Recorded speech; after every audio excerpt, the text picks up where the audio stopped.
Salutations peuple de YouTube. Aujourd'hui on est dimanche le 4 janvier, il est 19h20. Oui, je suis de nouveau chez Ulysse et Corentin, donc je m'occupe d'eux ici pendant 3 jours, pendant ces vacances de Noël. Aujourd'hui c'est Fanta Orange. Le jeu que j'ai pris avec moi aujourd'hui, c'est le Winter Weight Redux Stars Edition de chez Tarot Collectible. Donc Stars Edition, c'est ce que vous voyez là quand j'oriente la boîte. C'est le fait que toutes les cartes sont recouvertes de ce film avec des petites étoiles. C'est un truc que Tarot Collectible fait sur peut-être pas tous ces jeux, mais il y en a en tout cas beaucoup sur lesquels on a le choix d'avoir ces petites étoiles. C'est un peu kitsch, mais je trouve que ça a du charme et c'est un peu typique de leur jeu. Donc, selon le jeu, je trouve que c'est plus ou moins heureux, dans le sens où, oui, ici, pour ce jeu-là, je trouvais que ça allait bien. Par exemple, pour mes jeux d'Halloween, non, là, je commande pas des petites étoiles. Je trouve que c'est pas très cohérent. Mais pour celui-ci, je trouvais que ça donnait super bien. Donc tous les jeux de Tarot Collectible sont imaginés et illustrés par Christine Aguiar et Jimmy B. À l'intérieur de la boîte, vous avez toujours un petit autocollant comme ceci pour prouver l'authenticité du jeu. Il y a également une carte d'authenticité que je ne laisse pas à l'intérieur de la boîte, que j'ai laissée à la maison du coup, évidemment. J'ai entendu, je crois que c'est Dominique des Harmoniques de l'amour qui disait ça, que c'était des jeux qui n'étaient pas du tout copiés, en tout cas pas pour le moment, touchons du bois pour eux. Alors ce jeu, pourquoi est-ce que je l'ai acheté ? Je ne suis pas spécialement jeu de Noël à la base, même si j'aime bien en avoir quelques-uns. J'étais tentée par l'autre jeu qu'ils ont fait, le Winter... J'arrive pas à revenir sur les noms. Ils ont fait un autre jeu sur l'hiver, pas le Santa Helpers, mais je sais plus comment il s'appelle, mais je vous mets ça en dessous si je le retrouve. Un autre jeu, mais qui n'était plus disponible, que j'avais vu sur la chaîne de Dominique. J'aurais préféré avoir celui-là parce que il faisait plus Noël, et donc je trouvais que ça avait du sens.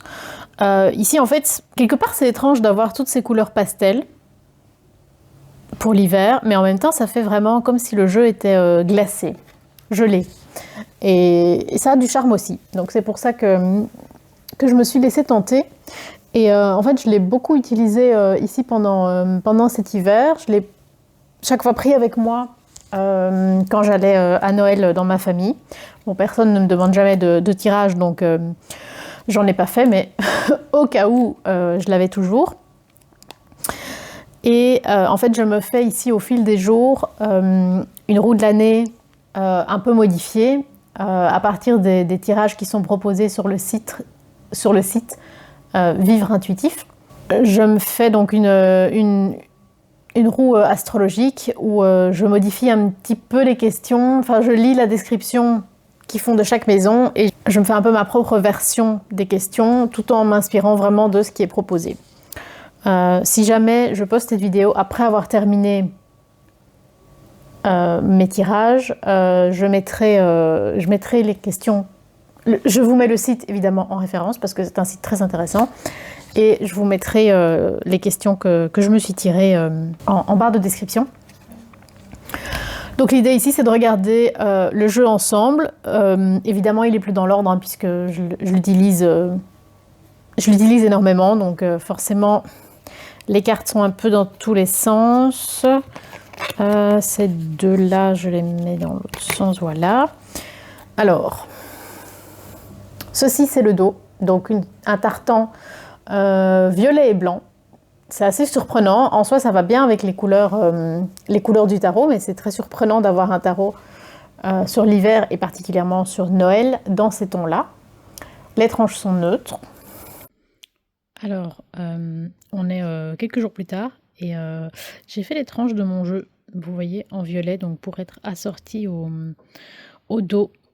Moi, ça me plaît beaucoup de faire ça. Bon, c'est pas parfait, dans le sens où si vous regardez à l'avant, par exemple, ici dans le coin inférieur droit, vous avez légèrement une petite bavure. Moi, ça me dérange absolument pas, mais voilà, si vous êtes complètement maniaque, ça va pas vous plaire. Il faudra alors le faire uniquement sur des jeux qui n'ont pas de bordure blanche. Mais voilà, moi, ça me plaît vraiment beaucoup d'avoir des bordures colorées, donc je suis très contente du résultat pour ce petit jeu. Je trouve que ça apporte vraiment quelque chose.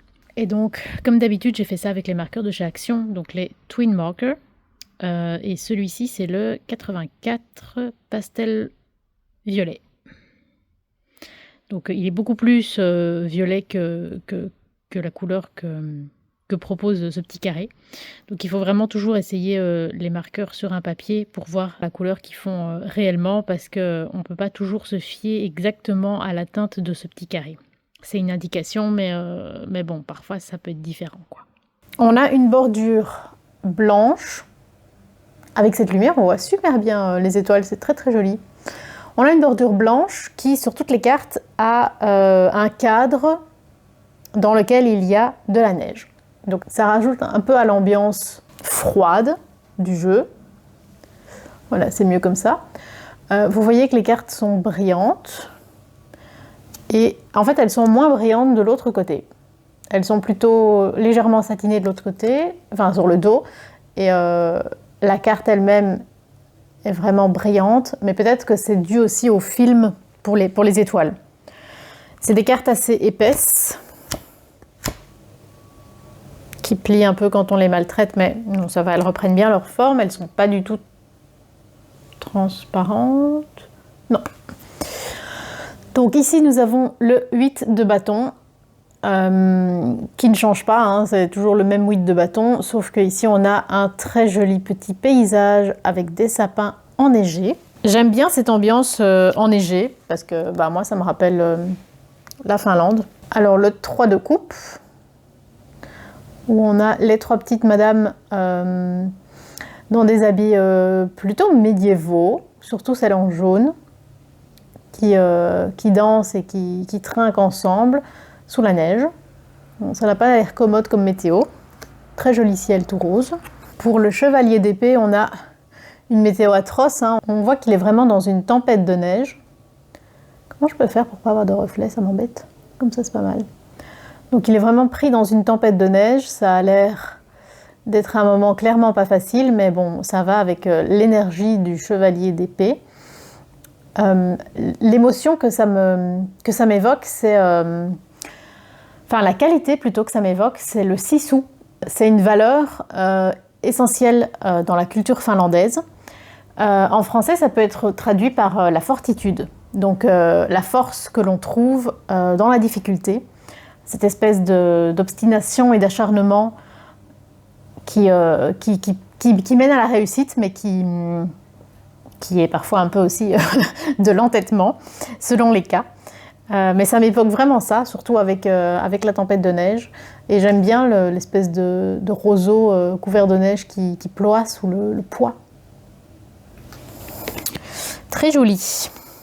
Alors la reine de Pentacle, ce qui me frappe en regardant, c'est le fait que y a des flaques à ses pieds. J'imagine que c'est pas de l'eau verte, j'imagine que c'est la neige qui fond et le printemps qui arrive. En tout cas, ça pourrait vraiment être une énergie liée à la reine de Pentacle, le pouvoir de ramener le printemps, dans le sens où c'est quelqu'un qui crée un environnement tellement confortable qu'on a cette sensation du printemps qui revient. En tout cas, c'est ce que ça m'évoque. Le 7 de bâton, on voit que... Je dirais que c'est un assistant du Père Noël qui est en train de défendre les cadeaux contre, je sais pas quoi, des voleurs. Les amoureux qui sont, on va dire, bénis par l'ange. Ils ont quand même l'air d'avoir un petit peu froid, hein, pieds nus comme ça dans l'herbe gelée, ça ne donne pas très envie. Alors on a le fou qui est relativement proche du fou classique, simplement bon sa falaise est légèrement enneigée et son baluchon est porté par une canne à sucre, j'imagine. On a toujours deux fous dans les jeux de chez Tarot Collectible. Je ne sais pas pourquoi, et je pense que c'est chaque fois le même fou. Je le garde sur le côté pour vérifier après ensemble. Le monde, donc c'est un ange qui envoie la paix sur le monde. C'est un peu kitsch. J'aime bien le ou, mais voilà, tout ce qui est ambiance vraiment très Noël américain, c'est pas trop mon délire. La lune est très belle par contre. On n'a pas l'écrevisse parce que dans l'eau gelée, elle ne saura pas beaucoup bouger, ça c'est évident. Mais donc le chien et le loup sous la neige, ça donne vraiment bien.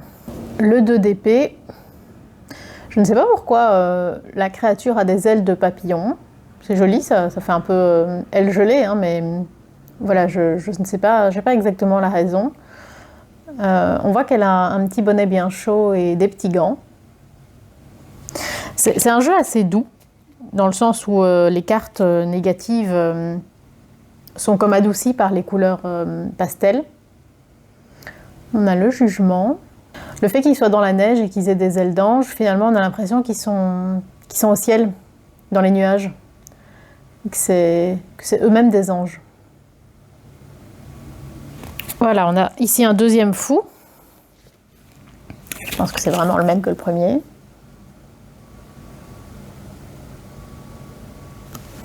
En général, je suis super bonne au jeu d'essai terreur. Mais ouais, là pour moi, c'est vraiment la même carte. Le magicien.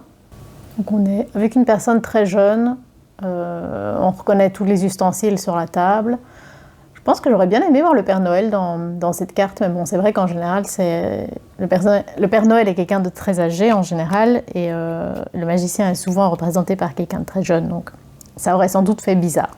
Pour le diable est remplacé par une sorte de, je ne sais pas si c'est le Krampus ou le Père Fouettard, ou enfin voilà, selon la culture, il a différents noms et différentes formes. Je pense que c'est plutôt l'idée que c'est le Krampus. En tout cas, c'est l'idée que les enfants n'ont pas été sages puisqu'ils reçoivent du charbon. Et il a des menottes et un espèce de fouet. Bon, un peu des traitements d'un autre temps, hein, Dieu merci. En tout cas, c'est l'idée de ne pas avoir été raisonnable, en tout cas. Pour le 7 d'épée, donc on a le traditionnel petit voleur qui s'échappe avec les épées de tout le monde. Et j'aime bien le petit ajout ici en dessous des écureuils qui font des réserves de noisettes. Et je ne sais absolument pas si c'est l'idée, mais ce que ça m'évoque, c'est que si les écureuils oublient leurs noisettes, ils auront peut-être justement l'impression qu'on le leur a volé, qu'on le leur a piqué. Alors que pas du tout, c'est eux qui ont oublié où il était. Mais bon, le sentiment reste le même de « Oh mon Dieu, on m'a pris ma noisette ». Voilà, c'est ça que ça m'inspire. Le 5 d'épée, vraiment très proche du rider. C'est toujours le principe chez Tarot Collective, hein, c'est qu'ils revisitent, mais en restant vraiment sur le rider. On reconnaît vraiment toutes les cartes, c'est simplement qu'elles sont redessinées et twistées dans l'univers qu'ils ont choisi. Mais c'est vraiment des clones, quoi. C'est la mise en scène qui est exactement pareille. Le style graphique et la mise en scène sont pareils. Donc le 4 de coupe, on a aussi un petit écureuil qui vient faire coucou. Alors le 6 d'épée, c'est une carte que j'aime toujours beaucoup. Donc ici on voit qu'il se dirige vers un phare, ou en tout cas, donc il y a un phare, il ne dirige peut-être pas, mais en tout cas il l'évite. Je pense pas qu'il y ait un phare dans les 6 d'épée habituellement. C'est rigolo parce qu'on a l'impression qu'on connaît super bien le rider, et puis quand on voit des revisites, on se dit ah tiens, ça c'est nouveau, et puis en un coup, tiens, mais est-ce que c'est nouveau ou est-ce que c'est juste moi qui l'avais jamais vu? Je pense pas qu'il y a de phare, je l'aurais remarqué. Il y a pas longtemps avec mon mari, on a regardé le film The Lighthouse, donc le phare, avec Willem Dafoe et Robert Pattinson. C'est un film que je lui avais offert en Blu-ray il y a 1 an et demi, je pense. Et en fait, j'avais pas fait attention, j'avais pris un Blu-ray avec uniquement la version originale. Il n'y avait pas les sous-titres. Il y avait des sous-titres anglais, mais pas des sous-titres français. Et comme le film est mentionné comme étant en anglais plutôt classique, on avait peur de pas du tout avoir le niveau. Donc je l'avais échangé contre autre chose et ici je l'avais recommandé sur Amazon et je lui ai offert à Noël. Coucou Corentin. Tu viens faire des bisous? Oui. Je parle toute seule, mon cœur. Je filme une vidéo. Ah là là, qu'est-ce qui se passe? Qu'est-ce qui se passe ici? Ah bah oui.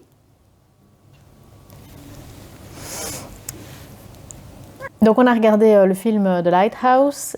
Il y a une scène atroce. Une scène atroce avec un goéland. Les sous-titres disent une mouette, mais c'est un goéland. En anglais, on a un seul mot pour mouette et goéland, mais en français, il y a 2 mots différents.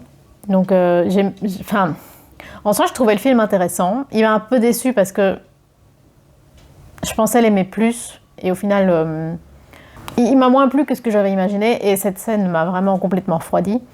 Donc, j'ai même pas envie de vous encourager à le voir parce que... Bah voilà, j'ai vraiment détesté cette scène. C'était affreux. Donc, je sais pas pourquoi je vous raconte ça du coup. L'autre monde... Du coup, je vous montre les 2 mondes, l'un à côté de l'autre.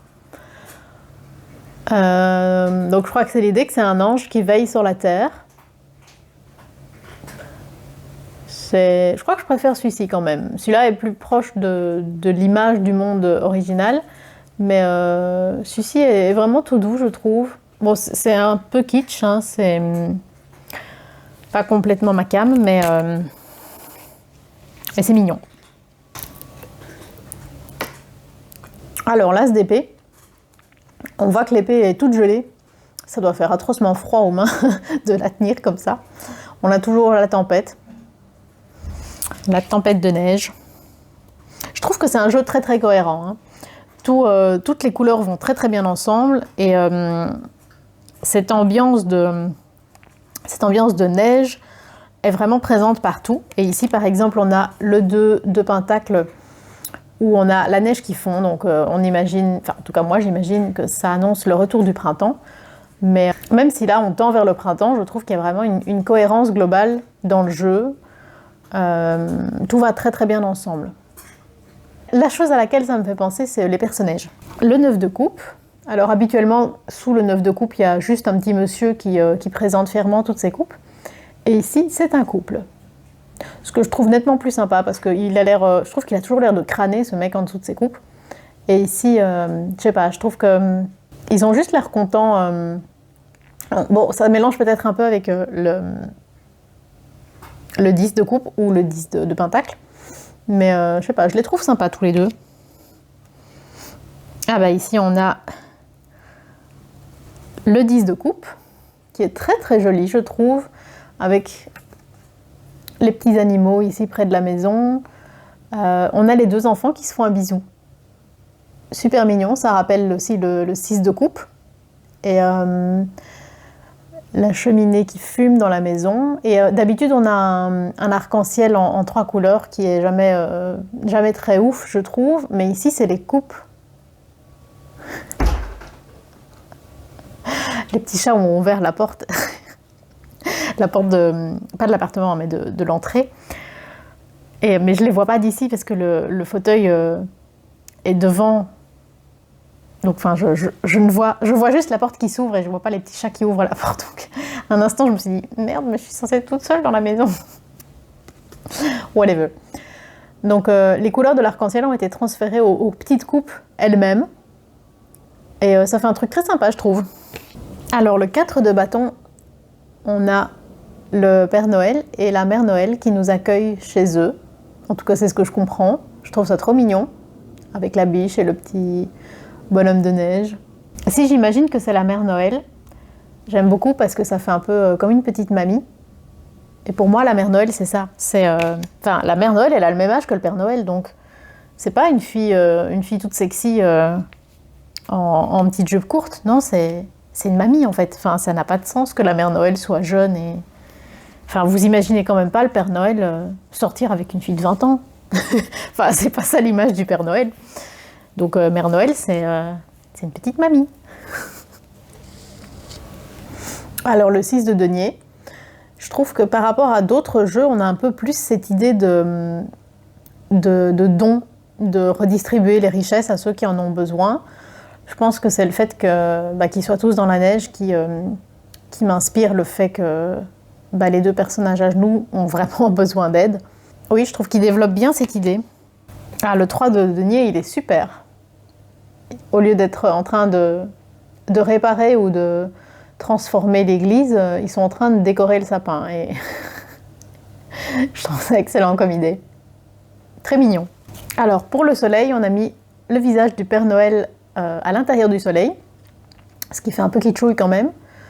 Par contre, du coup, j'imagine que l'idée, c'est que l'enfant est un peu le porteur de l'étendard du Père Noël.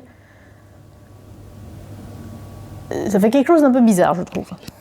Le 5 de Pentacle, où quelque part, ils ont l'air un peu moins malheureux que dans d'autres tarots, puisque ici, il neige sur toutes les cartes, donc on se dit pas qu'ils sont plus malheureux que d'autres, mais on comprend quand même bien, hein, vu qu'ils sont en haillons, le monsieur a des béquilles, donc clairement, ils n'ont pas l'air de passer leur meilleure vie. Le 8 d'épée, où la jeune fille a un très très joli manteau. Alors la justice, où on retrouve, j'imagine, la mère Noël, qui d'un côté tient un fouet, de l'autre côté distribue des bonbons. Et donc on a deux listes, hein, naughty and nice. Ça a vraiment du sens. C'est sympa que ce soit la mère Noël justement et pas le Père Noël. Le 7 de Pentacle, on a un petit rouge-gorge qui tient compagnie au jardinier. Un très joli chevalier de Pentacle, avec un cheval très chic. Alors le 10 de bâton, c'est très sympa parce qu'on a l'idée du petit monsieur ici qui est en train de dégager, enfin qui a dégagé le chemin et qui est en train de continuer un peu plus loin. Donc vous voyez, on dit toujours dans le 10 de bâton, il faut absolument redistribuer les tâches. Ici, ça vous propose quand même l'idée que malgré que vous soyez aidé, malgré qu'il y ait des gens autour de vous pour faire une partie du travail, votre tâche à vous est quand même trop lourde. Donc je trouve que c'est très intéressant cette aide apportée par le petit gars en jaune là. Ici, attendez, pour le 6 de coupe, j'ai envie de comparer avec c'était quoi le 10 de coupe que j'aimais bien avec les enfants qui se font des bisous. Mais c'est pas les mêmes. Enfin, ou en tout cas, ils portent pas les mêmes choses. Par contre, je trouve que les enfants dans le 10 de coupe me font plus penser aux enfants qui sont traditionnellement dans le 6 de coupe. Je sais pas pourquoi, ils ont l'air un peu plus grands ici. Donc ça m'évoque plus la gentillesse qu'un souvenir d'enfance. Voilà, vous faites ce que vous voulez hein, de ces feelings que je partage. Le 8 de denier, où le petit artisan crée des décorations de Noël, des boules à suspendre, enfin des disques à suspendre dans le sapin, très joli. C'est peut-être la carte qui m'a décidé à acheter le jeu. Donc le 9 d'épée, donc la carte des peurs, des angoisses, des cauchemars, de tout ce qui tourne dans la tête. Et on a un petit rat tout mignon, mais dont l'ombre est rendue immense par la lanterne. Et c'est bien fait parce que en fait, finalement, ce rat a l'air adorable. Il a même l'air de venir rendre visite au personnage. Mais c'est ça qui rend... Mais c'est ça qui génère l'angoisse. Donc c'est un acte de gentillesse qui après engendre une angoisse. Donc voilà, vous voyez où je veux en venir? Je la trouve magnifique cette carte, la mise en scène est... De nouveau, ça c'est de la mise en scène, hein. C'est vraiment l'histoire... il y a la lanterne qui te projette l'ombre, donc c'est super. J'aurais pu acheter le jeu rien que pour cette carte. Non, j'avoue que cette carte-là, elle est balèze aussi. Le 10 d'épée. Donc les épées sont plantées dans le sol, hein, elles n'ont pas attaqué le bonhomme de neige, mais le bonhomme de neige fond avec le retour du soleil, le retour de la chaleur. Très poétique, très doux. C'est super d'arriver à transmettre le message du 10 d'épée avec autant de douceur. Le page d'épée.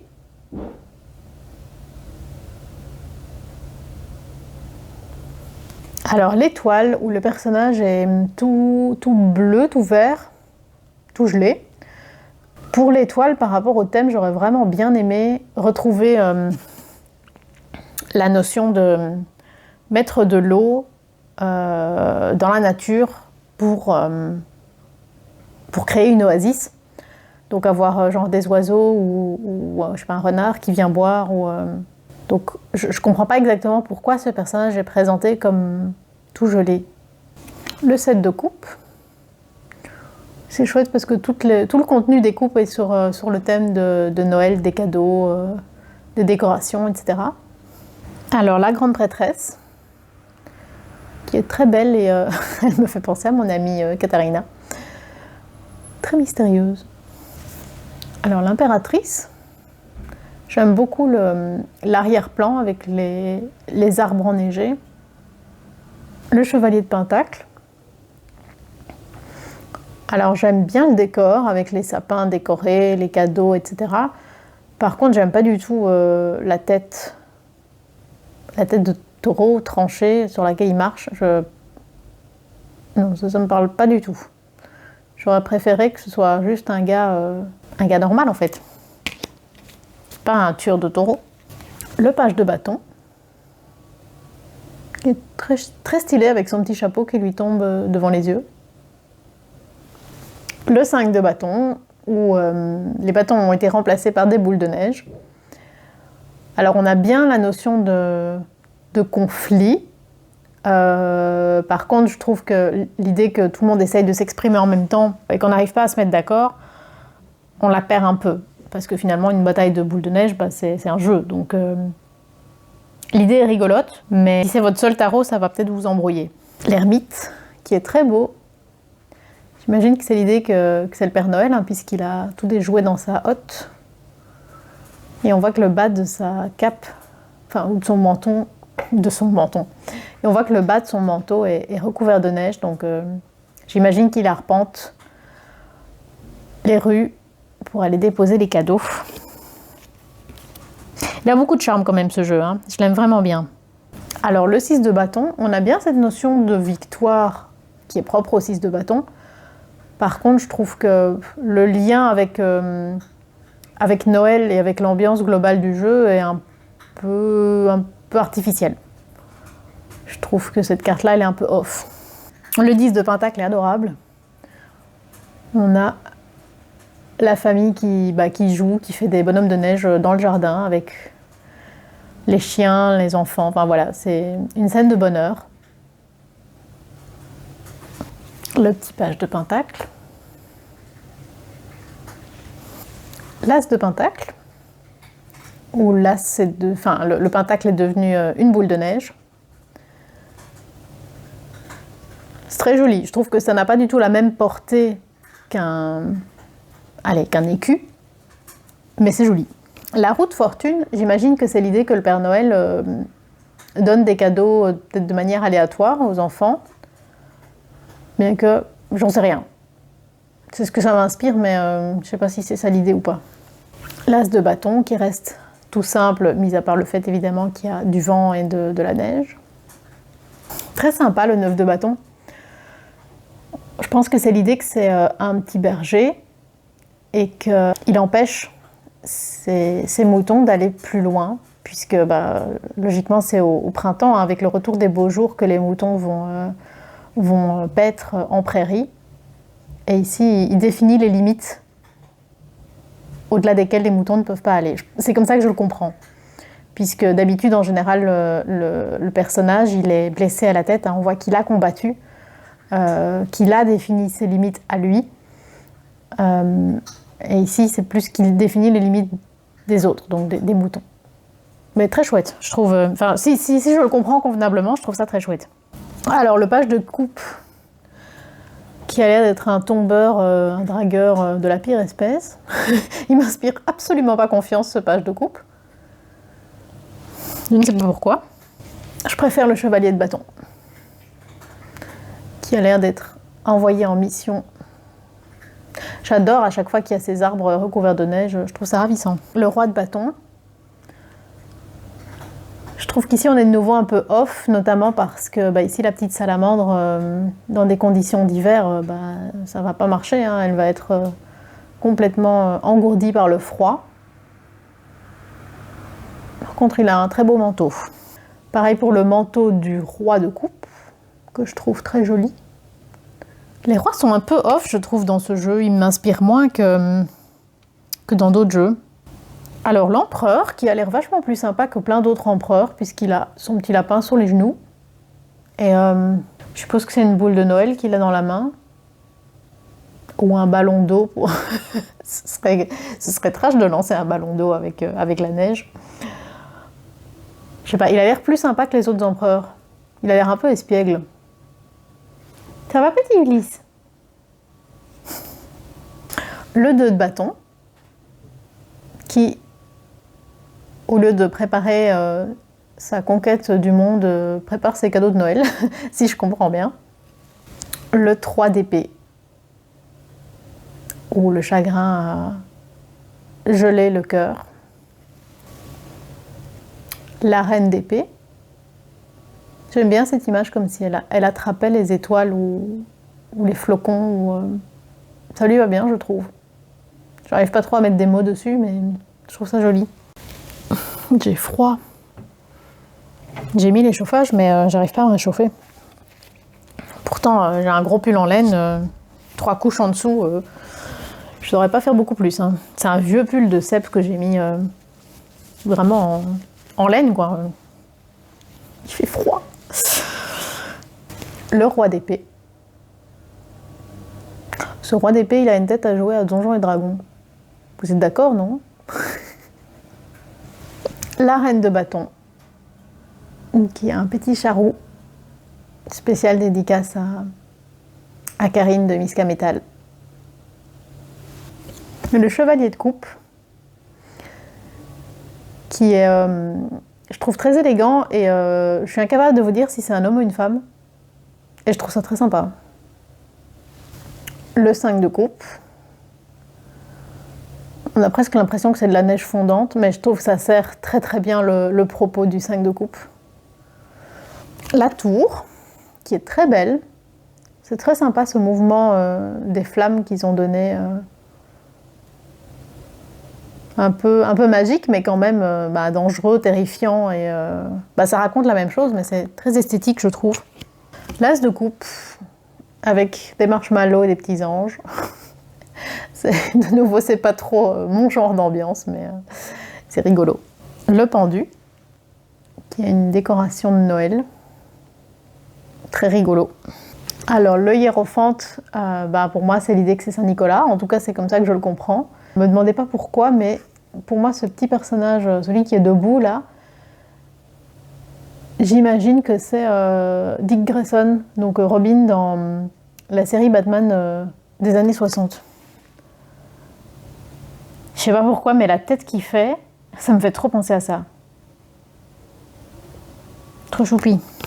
Le 4 de denier, avec le petit gars qui veut garder tous les cadeaux pour lui.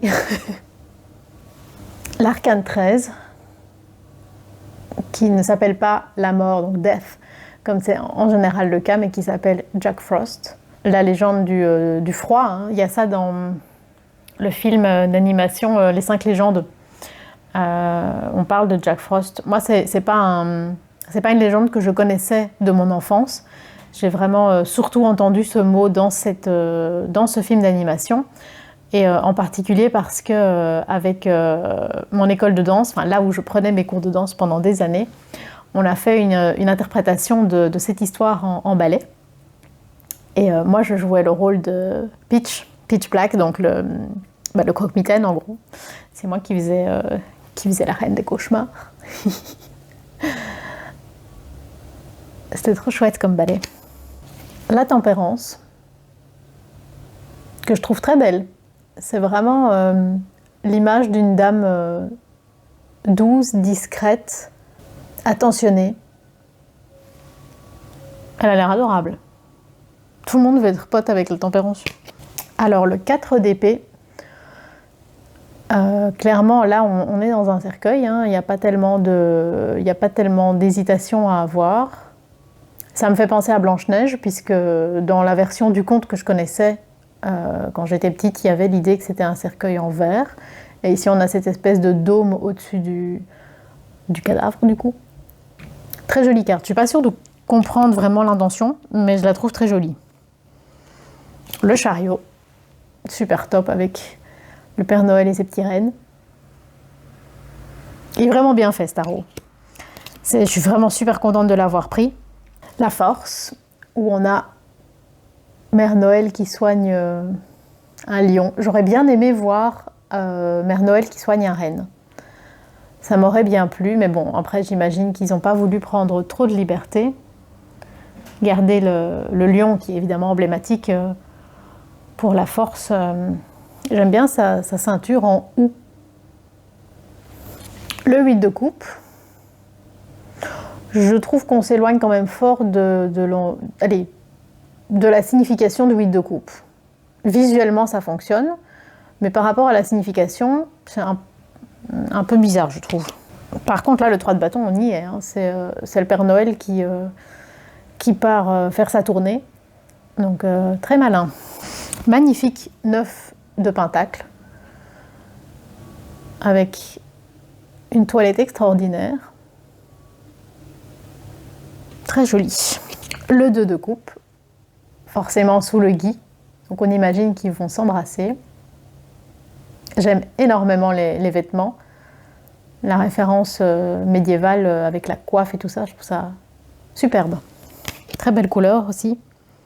Et on termine avec la reine de coupe. Et on dirait qu'elle a des petites pantoufles, vous savez, comme j'ai présenté, je sais pas comment ça s'appelle, ces petites pantoufles indiennes, j'ai envie de dire, mais enfin indiennes, genre natif américain. Mais je ne sais pas du tout si c'est comme ça que ça s'appelle. Voilà, bah, c'est tout pour la présentation de ce jeu que j'aime énormément, qui est en soi potentiellement pas du tout dans mon univers, dans le sens où en général moi je suis beaucoup plus Halloween que Noël. Mais ce jeu-ci, je l'aime vraiment bien. J'ai mis du temps à l'acheter, je l'ai acheté cette année, hein. Il est dans mes achats de l'automne, donc je l'ai reçu genre, je sais pas, 2 mois avant Noël, un truc du style. Mais je suis vraiment contente de l'avoir pris. Aucun regret. Donc merci à Dominique de l'avoir représenté parce que sans ça, je pense pas que je l'aurais acheté et je l'aime vraiment beaucoup. Voilà, n'hésitez pas à me dire si vous avez vous-même ce jeu ou si je vous ai donné envie de craquer ou encore mieux, si je vous ai donné envie de le ressortir parce que vous l'aviez déjà et que vous vous êtes dit qu'il était vraiment trop chouette. Dans tous les cas, n'hésitez pas à me faire part de votre avis dans les commentaires. S'il y a des cartes que vous voyez différemment de moi, n'hésitez pas à faire partager ça avec moi et avec les autres gens qui verront les commentaires. Et n'hésitez pas à me dire aussi quel est votre tarot préféré pour cette période.